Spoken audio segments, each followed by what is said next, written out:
क्या एक किसान की लालच उसे सब कुछ खोने पर मजबूर कर देगी, जबकि वह सोचता है कि अधिक धन उसका जीवन बदल सकता है? एक समय की बात है। एक छोटे से गांव में एक किसान रहता था जिसका नाम था रामू। रामू बहुत ही मेहनती और ईमानदार व्यक्ति था, लेकिन उसकी सोच नकारात्मक थी। वह हमेशा यही सोचता था कि उसके साथ बुरा ही होगा। एक दिन गांव में एक संत आए। संत ने देखा कि रामू हमेशा उदास और निराश रहता है।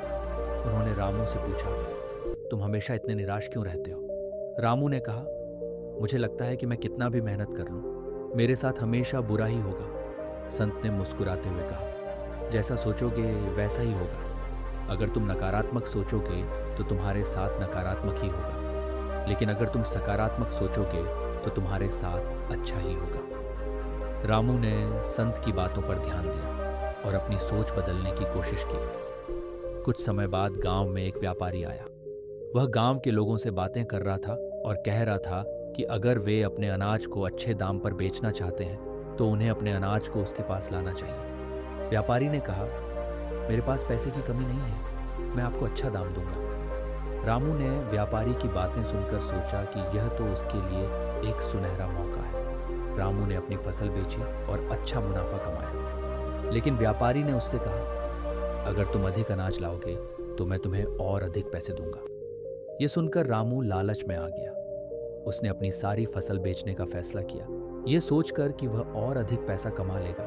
रामू ने अपनी पत्नी से कहा, मैं सोच रहा हूं कि हम अपनी सारी फसल बेच दें, फिर हम बहुत पैसे कमा सकते हैं और खुशहाल जीवन बिता सकते हैं। उसकी पत्नी ने कहा, लेकिन रामू, हमें अपने भविष्य के लिए कुछ अनाज बचा कर रखना चाहिए।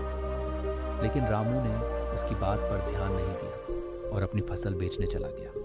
कुछ दिन बाद गांव में एक बड़ी बाढ़ आई।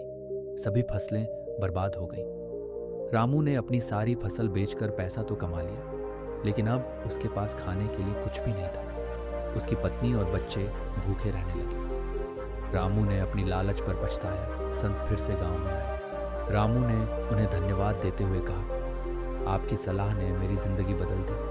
अब मैं समझ गया हूं कि जैसा सोचोगे वैसा ही कर्म होगा। संत ने कहा, यह तुम्हारी मेहनत और सकारात्मक सोच का परिणाम है। रामू ने संत को बताया कि उसने व्यापारी की बातों में आकर अपनी सारी फसल बेच दी थी, लेकिन बाढ़ ने सब कुछ बर्बाद कर दिया। अब वह और उसका परिवार भूखे हैं। संत ने कहा, तुम्हारी लालच और नकारात्मक सोच ने तुम्हें इस स्थिति में पहुंचाया है। अब से तुम्हें अपनी सोच और कर्म दोनों बदलने होंगे। इस कहानी से हमें यह सीख मिलती है कि हमारी सोच का हमारे कर्मों पर बहुत बड़ा प्रभाव पड़ता है। अगर हम सकारात्मक सोचेंगे तो हमारे कर्म भी अच्छे होंगे और हम सफलता प्राप्त करेंगे। वहीं लालच से हम अपने सबसे महत्वपूर्ण चीज़ों को खो सकते हैं। मेहनत, संतोष और रिश्ते ही असली धन है। जब हम लालच में पड़ते हैं तो हम अपने जीवन की सच्ची खुशियों से दूर हो जाते हैं।